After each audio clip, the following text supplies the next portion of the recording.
우리가 함께 은혜 나눌 하나님의 말씀은 신약성경 마태복음 7장 24절에서 27절 말씀입니다. 마태복음 7장 24절에서 27절 말씀.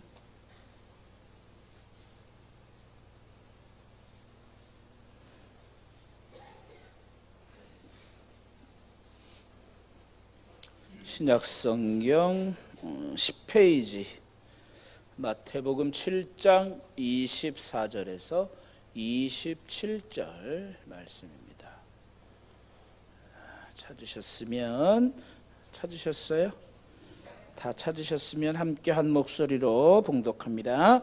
그러므로 누구든지 나의 이 말을 듣고 행하는 자는 그 집을 반석 위에 지은 지혜로운 사람 같으리니 비가 내리고 창수가 나고 바람이 불어 그 집에 부딪히되 무너지지 아니하나니 이는 주추를 반석 위에 놓은 까닭이요 나의 이 말을 듣고 행하지 아니하는 자는 그 집을 모래 위에 지은 어리석은 사람 같으리니 비가 내리고 창수가 나고 바람이 불어 그 집에 부딪힘에 무너져 그 무너짐이 심하니라. 아멘. 할렐루야. 오늘도 주의 전에 오르신 여러분들에게 하나님의 크신 은혜가 함께 하시기를 주님의 이름으로 간절히 축원합니다. 명절들 잘 세셨습니까? 다들 잘 드신 것 같아요. 얼굴에 살들이 좀 붙으신 것 같은데. 살쪘다니까, 살들 붙으셨다니까 왜 이렇게들 좋아하시지? 요즘 살과의 전쟁들을 하고 있는데 사람들이 다. 여러분 하여튼 또 우리나라는 명절이라는 게 있어서 그래도 오랜만에 가족들과도 함께 모일 수 있는 그런 시간들이 있어서 참 좋은 것 같아요. 오랜만에 가족들도 보고 자주 돌아왔으면 어떨까 싶은 생각도 있는데 너무 자주 오면 그렇겠죠. 여러분 그래도 가족들 얼굴 보니 좋잖아요. 좋지 않으세요? 별로 좋아하시지 않는 것 같은데 별로 지겨운 것처럼 느끼시는데 여러분 그래도 가족이 모여서 다른 나라는 이런 명절들이 잘 없잖아요. 우리나라만 그래도 이 명절들이 있어서 식구들과 함께 또 음식을 나누고 덕담도 나누고 또 함께 말씀도 나누고 하는 좋은 그런 기회가 있습니다. 그래서 여러분들이 가족이 늘 하나, 주님 안에서 믿음 안에서 늘 하나 되고 평안한 여러분들의 가족, 여러분들의 가정이 되기 위해서 날마다 기도하시는 여러분들이 되시기를 주님의 이름으로 간절히 축복합니다. 자, 오늘은 예수님의 비유, 예수님의 말씀 가운데서 특별히 예수님의 가르치심 가운데서 비유로 말씀해 주신 비유를 이제 통해서 우리가 말씀을 나누는 세 번째 시간인가요? 세 번째 시간으로서 반석 위의 집, 모래 위의 집이라고 하는 말씀으로 우리가 함께 은혜를 나누고자 합니다. 오늘 읽은 이 마태복음 7장 24절에서 27절 말씀은 우리가 찬송했던 찬송가 204장의 찬송가의 내용과도 그 내용을 찬송으로 이제 실은 것이 바로 이제 이 마태복음 오늘 본문의 말씀입니다. 그리고 이 마태복음 7장 오늘 우리가 읽은 이 말씀은 예수님이 말씀하셨던 산상수훈의 결론 부분으로서 예수님이 바로 이 집 짓는 자의 비유를 말씀해 주시고 있는 것입니다. 그래서 5장부터 시작한 이 산상수훈은 5장, 6장, 7장까지 이제 이 산상수훈이 이어지는데 이 산상수훈의 마지막 결론 부분으로서 예수님은 이 집 짓는 자의 비유에 대해서 예수님 말씀해 주고 있습니다. 그래서 예수님은 그 결단을 지금 요구하는 것으로서 산상수훈을 끝맺고 있는 것입니다. 예수님이 아마 이렇게 예수님이 직설적으로 너희들은 내 말에 순종해야 된다 이렇게 직설적으로 예수님이 말씀하지 않고 전형적으로 비유를 통해서 너희들 스스로 깨닫고 결단하도록 하는 것이 이 예수님의 가르침의 방법이었습니다. 그래서 이 예수님의 교육 방법은 이렇게 비유를 들고 또 그들 가운데 거기에 진리를 놓고 스스로 결단하게 만들고 스스로가 하나님의 말씀을 깨달아 알고 작정하고 하나님의 말씀대로 살아가도록 그렇게 말씀해 주고 있는 거예요. 여러분, 남이 강압적으로 이것 해라고 말하면 여러분 일단 우리의 마음속에는 어떤 마음이 먼저 듭니까? 지가 뭔데? 이런 생각이 들지 않아요? 우리에게 너무 강압적으로 이것 해라고 명령조로 나오면 우리 사람들이 이상하죠, 그죠? 아주 그 강한 거부감을 느끼게 됩니다. 그런데 예수님은 그런 것들을 너무 잘 아셨기 때문에 예수님의 가르침의 대부분은 비유로 되어 있는데 이 비유로 가르치시는 목적 중에 하나는 듣는 사람들로 하여금 그 자리에서 결단하게 하는 것이었습니다. 그래서 스스로 깨닫고 스스로 알고 내가 이렇게 해야지 라고 작정하게 만드시는 거예요. 그러면 누가 하라고 해서 하는 것과 내가 스스로 결단해서 하는 것과 여러분 그게 어떤 게 더 나을까요?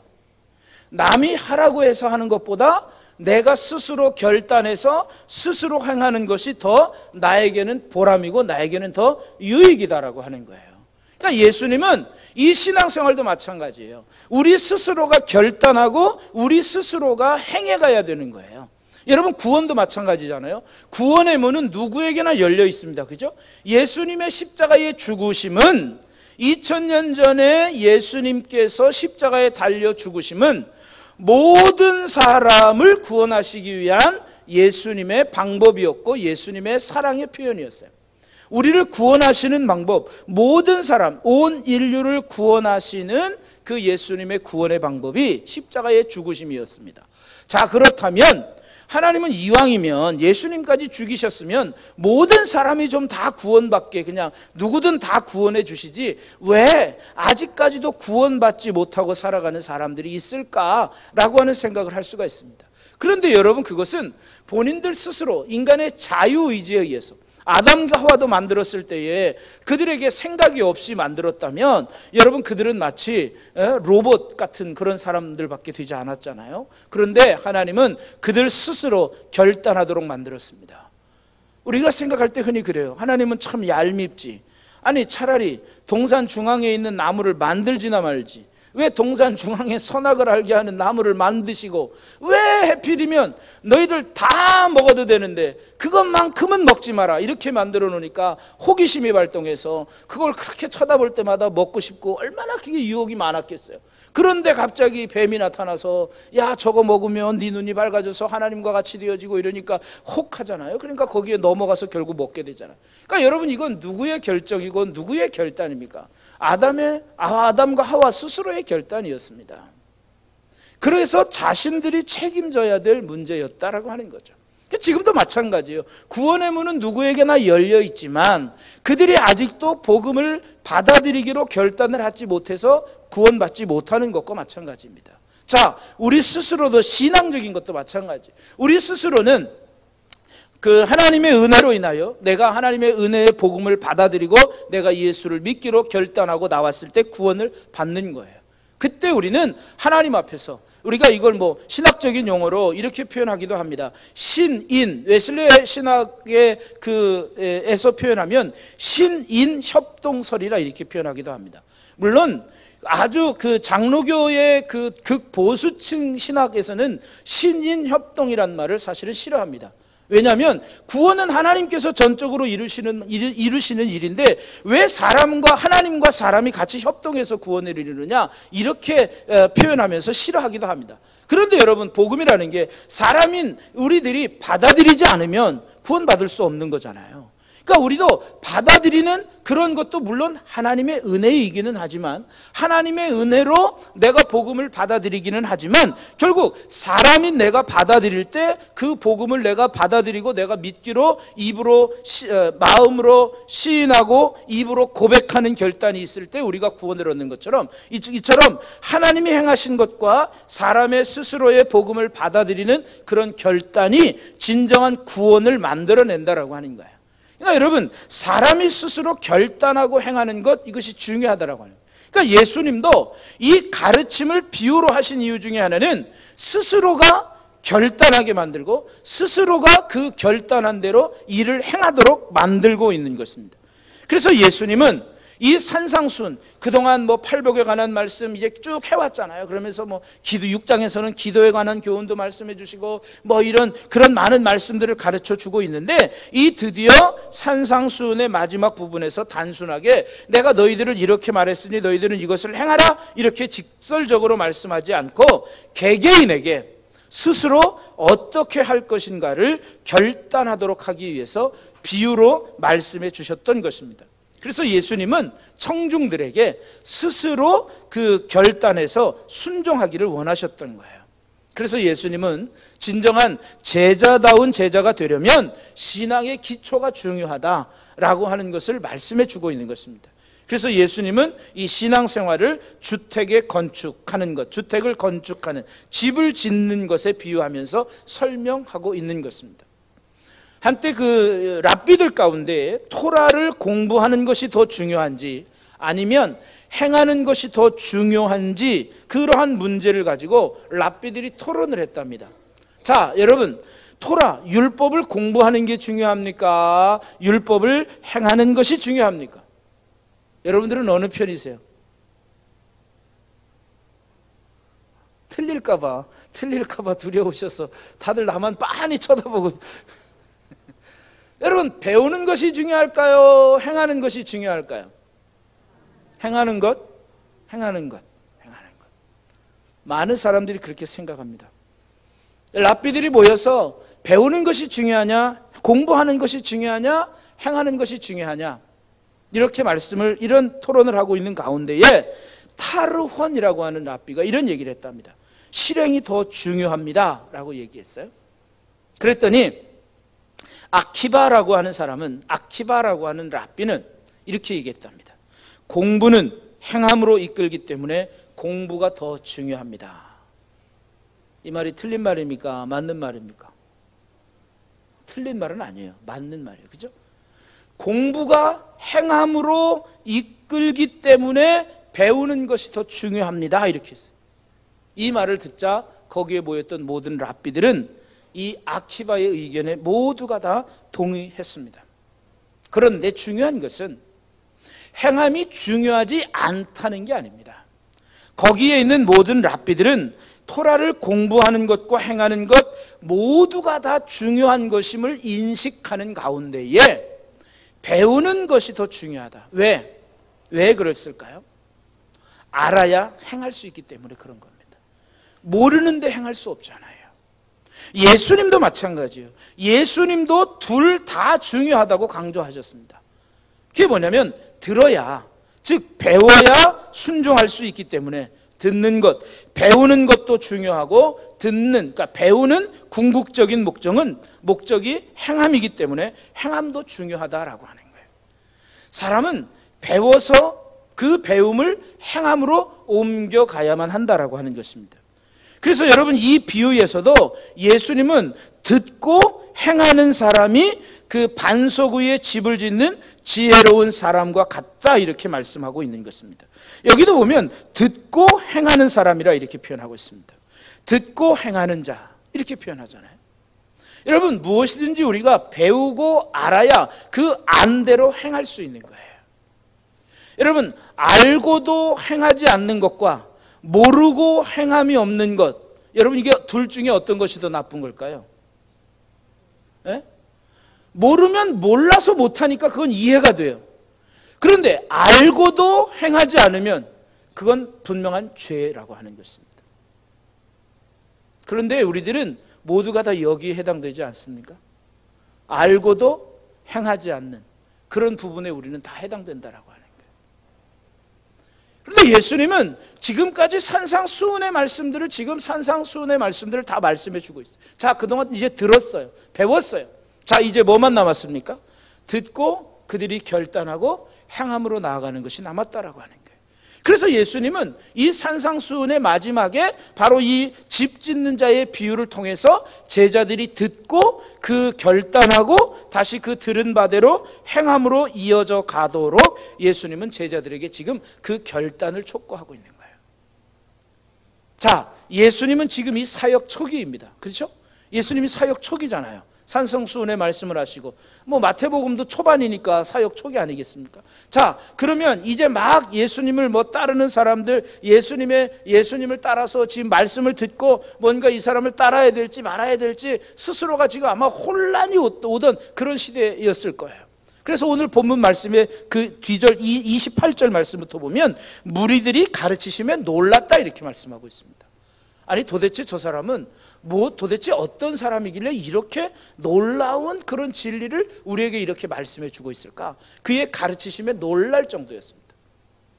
자, 그러니까 스스로들이 이 말을 듣는 사람들 스스로가 무언가 지금 내가 예수님을 따를지 그렇지 않을지를 결단하기를 지금 원하고 계신 것입니다. 여러분, 여기서도 우리가 볼 수 있는 것은 믿음과 행함의 관계입니다. 야고보서에서는 행함이 없는 믿음은 죽은 믿음이다 이렇게 표현하고 있습니다. 그러니까 여러분, 반드시 이 행함 앞에는 믿음이 따라가고 있는 거예요. 어떤 사람들은 야고보서는 행함이 중요하다 이렇게 이야기하는데 아니에요. 거기에 전제되고 있는 건 바로 믿음입니다. 믿음이 있는데 행함이 없는 것. 자, 행함이 없는 믿음은 죽은 믿음이다. 그러면 이 행함 이전에 뭐가 있다라고 하는 거예요? 믿음이 있다라고 하는 거예요. 믿음을 전제하는 행함이에요.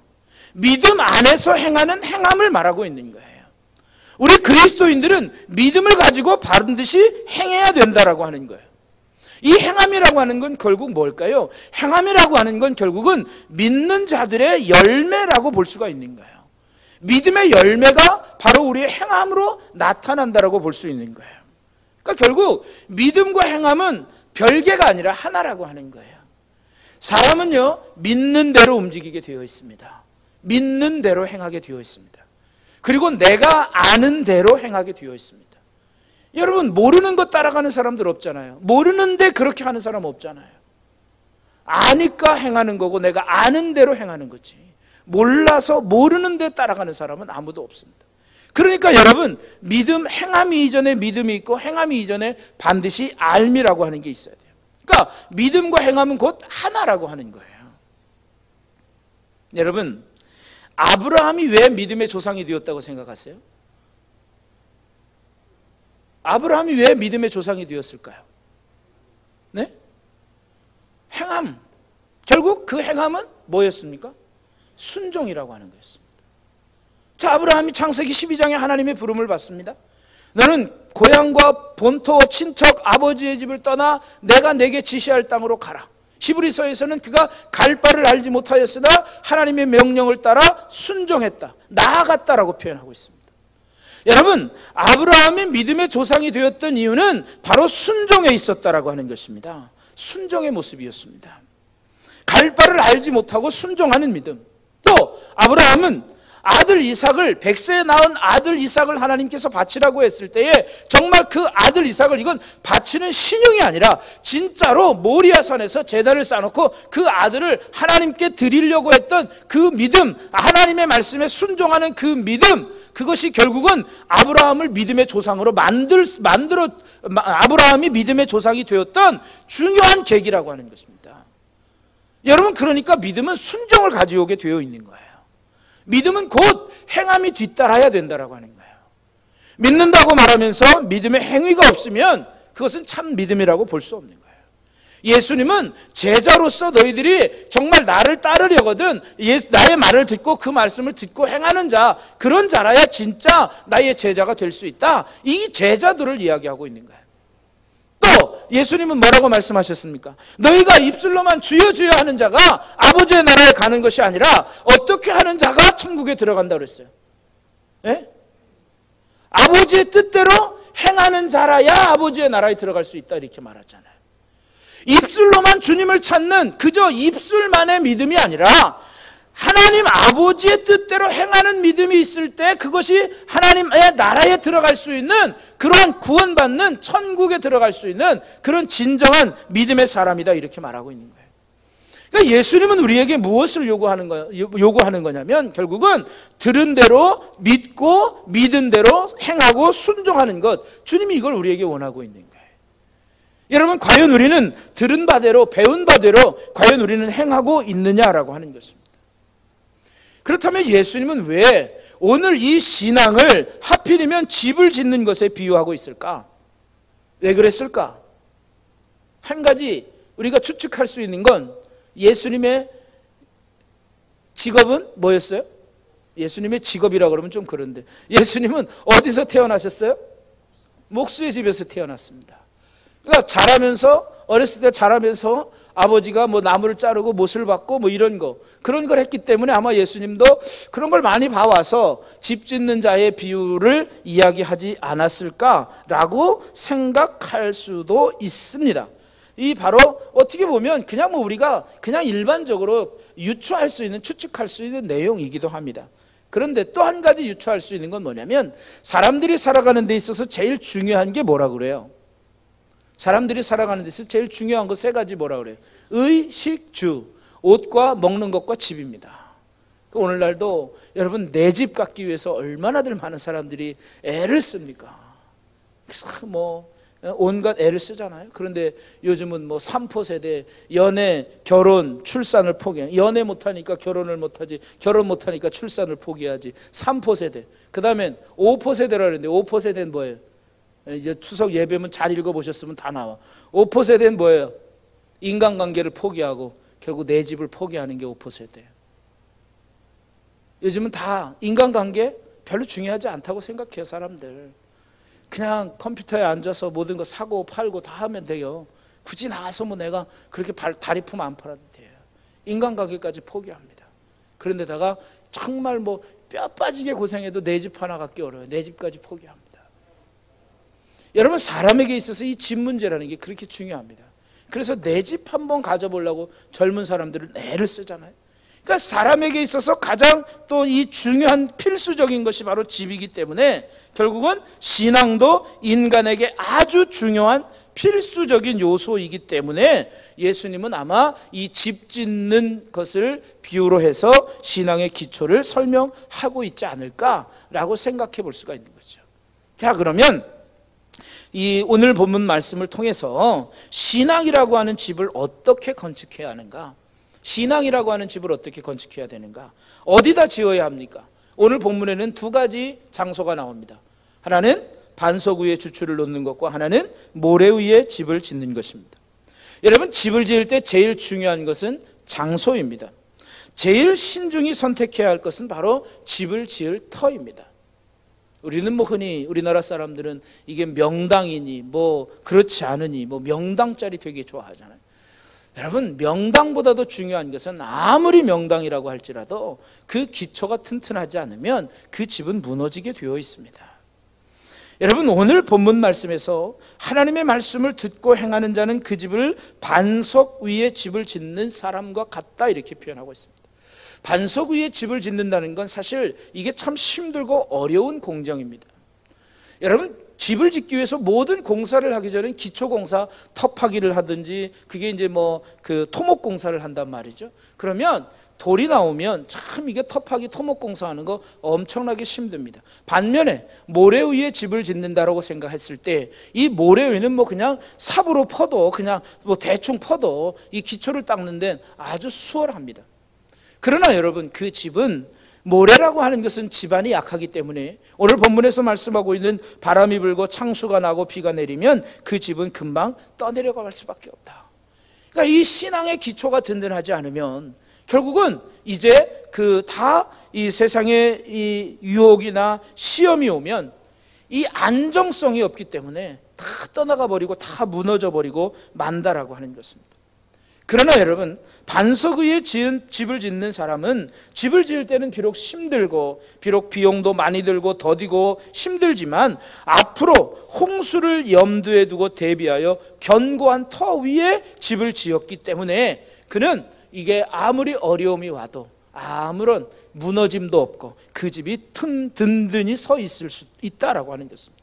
그럼 여기서 말하는 반석이라고 하는 건 뭐고 모래라고 하는 건 뭘까? 반석은 뭘까? 그리스도 자신 예수 그리스도를 말하고 있는 거예요. 우리의 믿음의 근본은 예수 그리스도이십니다. 그래서 우리가 믿음의 주요 또 우리를 온전케 하시는 이인 예수를 바라보자 이렇게 말합니다. 믿음의 주가 되시는 예수 그리스도. 그러니까 이 반석은 바로 예수 그리스도를 의미한다라고 하는 거예요. 그래서 예수 그리스도 위에 또한 예수 그리스도의 말씀의 순종함을 가리키고 있는 것입니다. 그래서 거기에 우리가 기초를 놓고 집을 지으면 무너지지 않는다라고 하는 거예요. 반면에 모래라고 하는 것은 그리스도와 그리스도의 말씀이 아닌 세상의 철학과 세상의 경험과 세상의 주장들과 그리고 그리스도의 말씀을 순종하지 않는, 말씀을 알고도 행하지 않는 것들을 가리키고 있다라고 하는 것입니다. 여러분, 지금 우리는 신앙의 집을 어디에 짓고 어디에 지금 지어가고 계십니까?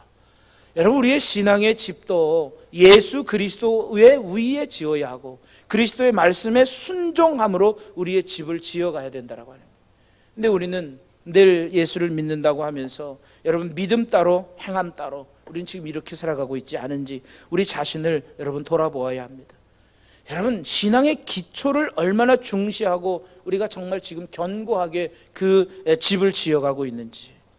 여러분, 이 기초공사는 사실은 눈에 보이지 않아요. 땅속에 다 묻혀 있어요. 그러나 보이지 않는 부분이 더 중요합니다. 여러분, 보이는 것은 그냥 빙산의 일각입니다. 우리에게 있어서도 마찬가지예요. 우리에게 있어서도 보이는 믿음, 겉으로 드러나는 믿음은 사실 빙산의 일각인 거예요. 오늘날 빙하가 많이 녹아서 지금 세계가 온난화 때문에 지금 지구에 여러 가지 생태계의 문제며 많은 문제들이 있습니다. 근데 여러분, 이 빙하도 보면 눈에 보이는 건 사실 크다고 하긴 하지만 그 밑에 그 빙하를 지탱하고 있는 그 밑으로 얼어있는 얼음이 사실 더 큽니다. 이것처럼 우리의 믿음의 반석, 우리의 믿음의 기초도 중요하게 튼튼하게 예수 그리스도에게로 말씀을 순종하는 그 순종함으로 우리의 그 신앙의 집을 지어가야 합니다. 여러분, 다시 한번 여러분들의 신앙의 집을 든든하게 말씀의 순종함으로 지어갈 수 있는 저와 여러분이 되시기를 주님의 이름으로 간절히 축원합니다. 자, 그러면 이 집을 어떻게 지어야 하는 것도 중요합니다. 어떻게 지어야 됩니까? 집을 짓기 위해서 여러분 무조건 집부터 짓습니까? 무조건 터부터 팝니까? 뭐가 있어야 돼요? 요즘은 집 지을 때 설계가 먼저 나와야 돼요. 설계가 나오고 시방서가 있어야 그것 가지고 집을 짓기 시작하는 거지, 무작정 나 여기 집을 지을 거니까 여기 집 져주시오 이렇게 해서는 안 됩니다. 그러면 다 불법 건축물 되는 거예요. 그럼 다 없애야 돼요. 설계도가 있어야 되고 시방서대로 해야 튼튼히 짓는 것처럼 신앙의 집도 마찬가지예요. 설계도와 시방서, 그게 결국 뭘까요? 주님의 말씀입니다. 주님의 말씀을 그대로 믿고 순종하고 튼튼하게 건축해야 합니다. 주님의 시방서인 주님의 말씀과 달리 멋대로 엉터리로 날림 공사를 해서는 안 됩니다. 말씀을 잘 듣고 그대로 순종해서 행해야 한다는 것이죠. 주님의 말씀은 단순히 우리들의 어떤 지적 호기심을 채우라고 주신 것이 아닙니다. 결국 마음의 믿음으로 받아들이고 우리의 삶에 순종하여 행하라고 주신 것이 하나님의 말씀입니다. 그냥 단지 우리가 들을 게 없어서 주님의 말씀을 듣는 게 아니라 그 말씀을 주신 이유는 말씀대로 순종하라고 우리에게 주신 거예요.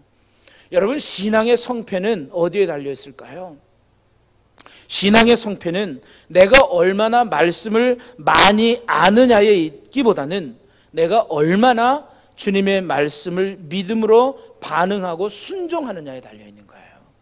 믿음은 아는 것에 우리의 성공의 여부가 달려있는 게 아니라 우리가 그 말씀대로 행하는가 그렇지 않은가에 우리의 신앙의 성공 여부가 달려있는 것입니다. 여러분, 그렇기 때문에 참된 믿음에는 반드시 순종이 따르는 거예요. 그래서 아브라함이 아까도 말씀드렸지만 믿음의 조상이 될 수 있었던 거예요. 여러분, 신앙생활에도 종종 홍수와 비바람인 어려움과 시험과 핍박이 다가올 수 있습니다. 그렇지 않아요? 우리가 살아가는데 늘 맨날 우리는 만사형통하기를 원하는데 아무런 어려움 없고 그냥 순탄하기만을 원하는데 그렇지만은 않습니다. 그런데 여러분, 진짜 옥석, 진짜 진정한 믿음은 어느 때 그 진위가 나타나는지 아십니까? 역경의 순간에 나타나는 거예요.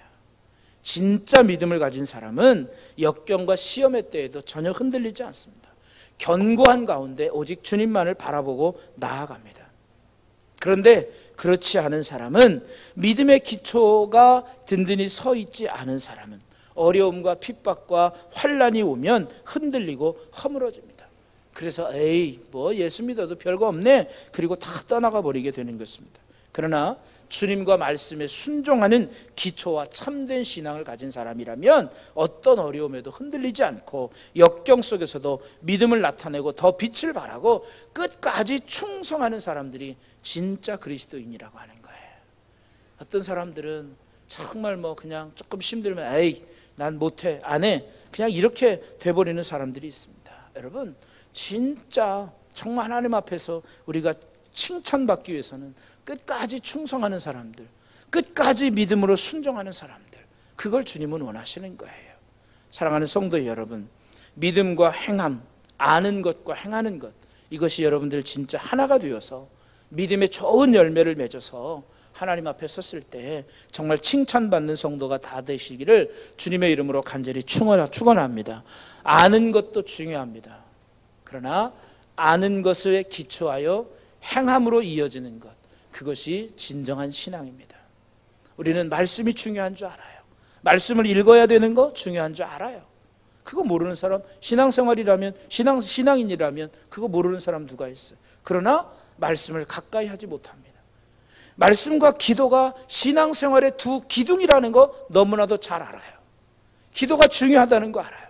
예수님은 말씀하시기를 기도 외에는 이런 유가 나갈 수 없느니라 말씀하신 거, 그래서 기도가 중요하다는 거 너무 잘 알아요. 그런데 알매도 불구하고 행하지 못하는, 여러분 우리가 언제까지 마음은 온유로되 육신이 약하여서 여러분 언제까지 주님 앞에 핑계되겠습니까? 주님 앞에 가서도 또 핑계될 수 있습니까? 하나님 앞에 가서도 우리가 하나님 예수님 아시잖아요, 내가 마음은 온유로되 육신이 약해서 못했어요. 여러분 하나님 앞에 가서 예수님 앞에 가서 여러분 우리의 핑계가 통할 것 같습니까? 여러분 오늘 우리에게 주어진 삶, 우리에게 주어진 우리의 인생 가운데서 오늘도 하나님의 말씀이 중요한 줄 알면, 하나님의 말씀이 진리인 줄 우리가 안다면, 고백한다면 그 말씀대로 온전히 순종할 수 있는 저와 여러분 모두가 다 되셔서 주님께 마지막 주님 앞에 섰을 때 잘했다 칭찬받는 그런 성도들 다 되어지시기를 주님의 이름으로 간절히 축원합니다.